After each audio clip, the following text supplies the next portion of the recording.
तो दोस्तों आज हम ऐसे 3 आसन के बारे में जानने वाले हैं जो कि हमारे ऋषि महर्षियों ने जानवरों की चाल ढाल को देखकर या जानवरों के आसनों को देखकर उन आसनों के बारे में ग्रंथों में लिखा है। तो आज हम ऐसे 3 आसन के बारे में जानने वाले हैं जो कि जानवरों के आसन से उठाए गए हैं या जानवरों की चाल ढाल से उठाए गए हैं।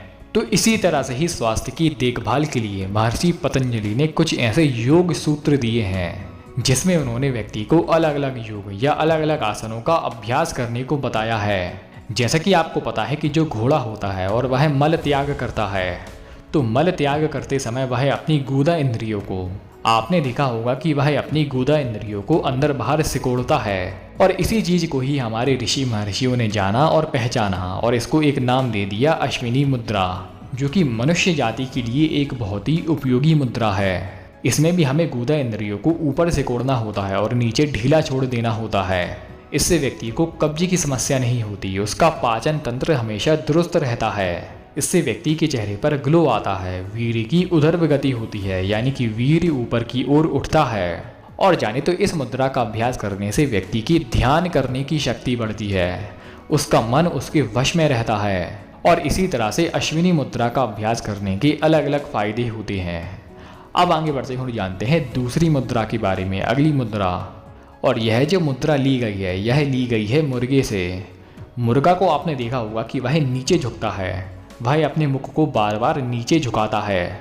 और यहीं से हमारे ऋषि महर्षि ने इसकी एक क्रिया को पकड़ा और इसको एक नाम दे दिया मुर्गा आसनात्मक क्रिया, जिसमें व्यक्ति को अपने मुख को नीचे झुकाकर नीचे घुटने की ओर लाना पड़ता है। और यह एक ऐसी क्रिया है जो कि आजकल के समय में या पहले के समय में कक्षाओं में एक दंड के रूप में दिया जाता था। हो सकता है कि इस क्रिया का अभ्यास आपने दंड के रूप में किया हो। इस आसन का अभ्यास करने के क्या क्या फायदे होते हैं। सबसे पहला फायदा कि हम अपने मुख को नीचे झुका रहे हैं तो हमारे चेहरे पर खून का संचार होगा, जिससे हमारे चेहरे पर ग्लो आता है, हमारे बाल झड़ना बंद होते हैं, बाल दो मुहे होना बंद होते हैं। इसका अभ्यास करने से बुद्धि तेज होती है, स्मरण शक्ति बढ़ती है। और आपको इसी से ही अंदाज़ा लगाना है कि इससे बुद्धि तेज होती है, यानी कि शिक्षक को कहीं ना कहीं पता है एक विद्यार्थी को इस आसन का अभ्यास क्यों करना चाहिए। और जाने तो जिन व्यक्तियों के पेट में अफारा हो जाता है, जिनको गैस नहीं निकलती, तो ऐसे में इस आसन का अभ्यास करना फ़ायदेमंद होगा। और जाने तो जो स्टूडेंट हैं उनके लिए एक और फ़ायदा है कि इस आसन का अभ्यास करने से आंखों की रोशनी तेज होती है। अब इस आसन का अभ्यास किन व्यक्तियों को नहीं करना है? ऐसे व्यक्ति को नहीं करना है जिनको हाई बीपी की समस्या है, जिनको हार्ट की समस्या है, यानी कि जो हृदय रोगी है, जो महिलाएं गर्भवती हैं, तो ऐसे में इस आसन का अभ्यास ना करें। अब आगे बढ़ते हुए जानते हैं पहले आसन के बारे में, जो है कि मेंढक, या हम कह सकते हैं मेंढक कूद।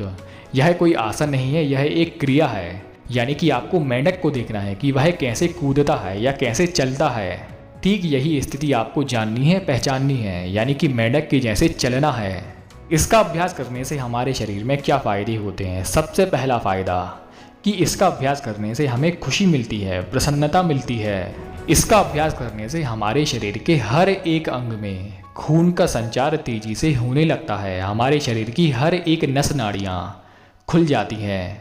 इस क्रिया का अभ्यास करने से हमारे शरीर की मांसपेशियाँ, विशेष करके हमारे पैर और हमारे हाथ, इन दोनों की मांसपेशियाँ मजबूत बनती हैं। इसका नियमित अभ्यास करने से हमारे फेफड़ों की कार्य शक्ति बढ़ती है, हमारे फेफड़े मजबूत बनते हैं। और जाने तो इसका अभ्यास करने से हमारी पाचन शक्ति बढ़ती है।